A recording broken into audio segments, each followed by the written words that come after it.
మీది కూడా స్టేటస్ పెండింగ్లో వస్తుందా? ఎవరు కూడా టెన్షన్ పడకండి. ఎందుకంటే చాలా మంది నాకు కామెంట్ చేస్తున్నారు, కొంతమందికి స్టేటస్ అనేది గ్యాజెటెడ్ ఆఫీసర్ పెండింగ్లో వస్తుంది, కొంతమందికి అనేది కలెక్టర్ అప్రూవల్ పెండింగ్లో వస్తుంది, కొంతమందికి అనేది సర్వే కంప్లీటెడ్ అని వస్తుంది, కొంతమందికి అనేది రిజెక్టెడ్ అని వస్తుంది, కొంతమందికి లిస్ట్ 2లో ఉంటే లిస్ట్ 3లో వచ్చేస్తుంది. ఇలా ఎందుకు అవుతుందని చాలా మంది కంగారు పడుతున్నారనమాట. అసలు చాలా మంది అడుగుతుంది ఏంటంటే స్టేటస్ అనేది ఇక్కడికి ఆగిపోయింది, అసలు దాని అర్థమైంది, మా అప్లికేషన్ అప్రూవ్ అయిందా రిజెక్ట్ అయిందా అని చెప్పేసి చాలా మంది మైండ్లో చాలా క్వశ్చన్స్ ఉన్నాయి. సో ఇవాళ అయాన్ మీడియా ఫర్ యూ ఛానల్లో సో ఓవరాల్గా మీకోసం అనేది ఒక బెస్ట్ లైన్స్ అనేది పట్టుకొచ్చా. ఆ లైన్స్ ఏంటంటే 4 పాయింట్స్ అనమాట.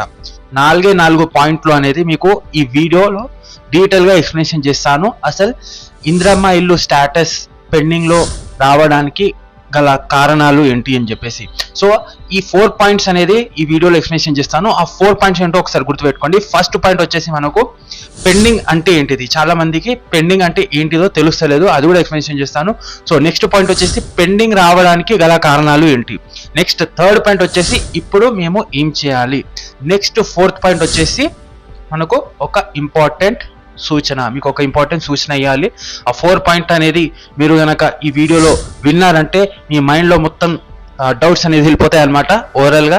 సో ఇన్ కేస్ మీకు ఏదైనా డౌట్ ఉంటే నాకు కామెంట్ చేయొచ్చు, ఎందుకంటే మార్నింగ్ చాలా మంది వీడియోలో కామెంట్ చేస్తే దాని బేస్ మీదనే నేను తీసుకొని చాలా రీసెర్చ్ చేసి ఈ వీడియో అనేది చేయడం జరుగుతుంది.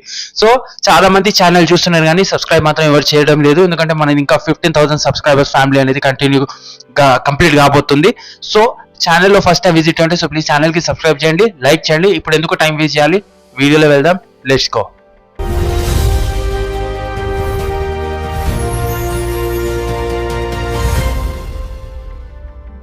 సో ఫస్ట్ పాయింట్ ఏంటంటే పెండింగ్ అంటే ఏంటిది. చాలా మందికి పెండింగ్ అంటే ఏంటిదో తెలుస్తుంది. మీ స్టేటస్లో అనేది పెండింగ్ అనేది చూపిస్తుంది అంటే దాని అర్థం ఏంటంటే మీ అప్లికేషన్ అనేది ఫీల్డ్ వెరిఫై అవుతుంది, ఓకేనా. మీ యొక్క డాక్యుమెంట్స్ అనేది రీవెరిఫై అవుతున్నాయి, మీ డాక్యుమెంట్స్ అనేది కంప్లీట్గా చెక్ అవుతున్నాయి, ఓకేనా.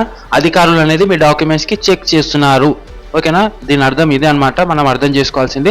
చాలా మంది అనేది పెండింగ్ అని చూపిస్తుంది, రిజెక్ట్ అయిపోయిందా, ఫెయిల్ అయిపోయిందా, మళ్ళీ అప్లై చేసుకోవాలంటే మళ్ళీ అప్లై చేసే మీరు అవసరం లేదు. కాస్త దీనిలో మీరు అనేది ఓపిక పడితే ఆటోమేటిక్గా స్టేటస్ అనేది కూడా చేంజ్ అవుతుంది. ఎందుకంటే ఇందిరమ్మ ఇల్లు అనేది పేదవాడి, ఓకేనా, ప్రతి పేదవాడి అనేది ఒక కళ అనమాట. మాకు కూడా సొంత ఇల్లు ఉండాలని చెప్పేసి దానిపైననే మన తెలంగాణ ప్రభుత్వం అనేది కృషి చేస్తుంది. అందరికీ అనేది ఎవరైతే అర్హులు ఉన్నారో వాళ్ళకి ఇల్లు అందించాలని చెప్పేసి వాళ్ళు అనేది ప్రయత్నం చేస్తున్నారు. ఎక్కడ కూడా ఎటువంటి ఫ్రాడ్ జరగకూడదు, పేదవాడి కాకుండా ఉన్నవాడికి అనేది ఇల్లు రావద్దు అనేసి మీ యొక్క డాక్యుమెంట్స్ అనేది రీవెరిఫై చేస్తున్నారు.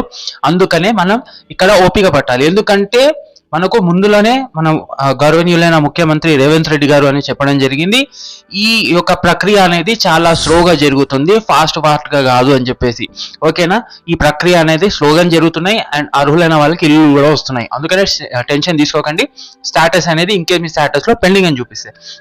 నెక్స్ట్ పాయింట్ 2 ఏంటంటే పెండింగ్ రావడానికి గల కారణాలు ఏంటి, ఓకేనా. పెండింగ్ రావడానికి గల కారణాలు ఏంటంటే ఇక్కడ చూడండి, ఫీల్డ్ వెరిఫికేషన్ అనేది సరిగ్గా జరగలేకపోవడం, ఓకేనా. కొంతమందికి సర్వే కంప్లీట్ కాకపోవడం, ఓకేనా. కొంతమందికి సర్వే కంప్లీటెడ్ అనే స్టేటస్లో చూపిస్తుంది కానీ ముందుకు కానీ వెళ్ళదు. కొంతమందికి అనేది ప్రాసెస్ జరిగిపోయినా, ఓకేనా, అక్కడ రిజెక్టెడ్ అని వస్తుంది, అక్కడ రీజన్ కూడా వస్తుంది. కొంతమందికి గ్యాజెటెడ్ ఆఫీసర్ వెరిఫికేషన్ అనేది కూడా వస్తుంది. అంటే తగిన మీకు ఏదైతే అక్కడ రిమార్క్స్లో రీజన్ చూపిస్తుందో అక్కడ అనేది వాళ్ళు అధికారులు అనేది వెళ్ళి అక్కడ వెరిఫై చేసిన తర్వాత, ఓకేనా, మీ యొక్క డాక్యుమెంట్ ఓకే ఇది అప్రూవల్, ఓకేనా, పలానా రాములు అప్లికేషన్ అనేది సక్సెస్ఫుల్గా మేము వెరిఫై చేసాము, ఇతను అర్హులే అన్నాక మీ యొక్క స్టేటస్ అనేది చేంజ్ అవుతుంది, ఓకేనా. ఇన్ కేస్ గ్యాజెటెడ్ ఆఫీసర్ వెరిఫికేషన్ చూపిస్తే కూడా మేము టెన్షన్ తీసుకోకండి. తగిన ఆఫీసర్ అనేది మీ అప్లికేషన్ అనేది వెరిఫై చేస్తారు. వెరిఫై చేసిన తర్వాత అధికారులు ఆటోమేటిక్గా మీ యొక్క అప్లికేషన్ స్టేటస్ అనేది చేంజ్ అవుతుంది. అర్థమైందా? సో పెండింగ్లో రావడానికి కారణాలు ఇదే, అంతేగాని రిజెక్ట్ అయిందని మీరు అర్థం చేసుకోకండి. త్వరగా వెళ్ళి భయంతో ఇంకో అప్లికేషన్ అనేది అప్లై చేసుకోకండి. నెక్స్ట్ పాయింట్ 3, ఇప్పుడు ఏమి చెయ్యాలి సార్ అని చాలా మంది అడుగుతున్నారు.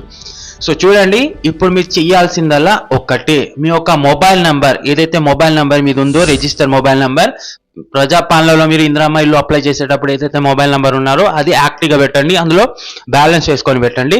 అండ్ వెబ్సైట్లో వెళ్ళి రోజు అనేది చెక్ చేస్తుండండి స్టాటస్. రోజు చెక్ చేసుకోకుండా 2 daysకి 3 daysకి 1 weekకి అలా మీ యొక్క స్టాటస్ అనేది చెక్ చేసుకోండి. ఆటోమేటిక్గా మీ స్టాటస్ అనేది మీ యొక్క అప్లికేషన్ అనేది అధికారులు అనేది ముందుగా తీసుకెళ్లారు అనుకుంటే ఆటోమేటిక్గా మీ స్టాటస్ అనేది అక్కడ చేంజ్ అవుతుంది. టెన్షన్ పడాల్సిన అవసరం లేదు.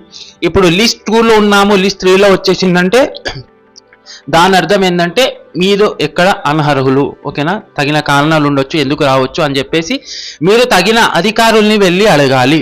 ఓకేనా, ఇప్పుడు ఎంపీడీ ఆఫీసెస్ ఉన్నాయి, గ్రామ పంచాయతీ ఉన్నాయి, అక్కడ వెళ్ళి మీరు కనుక్కోండి ఎందుకు మా అప్లికేషన్ అనేది L2లో ఉండే L3లో ఎందుకు వచ్చింది, తగిన కారణాలు వాళ్ళు మీకు చెప్తారనమాట.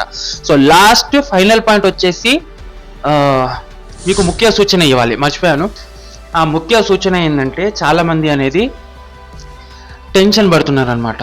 ఓకేనా, ఇందిరమ్మ ఇల్లు అనేది మాకు స్టేటస్ ఇలా చూపిస్తుంది, మాకు ఇందిరమ్మ ఇల్లు రాదు, మేము ఇంకా మా కళ అనేది నెరవేరదు అని చెప్పేసి చాలామంది టెన్షన్ పడుతున్నారు. అలా పడాల్సిన అవసరం లేదు.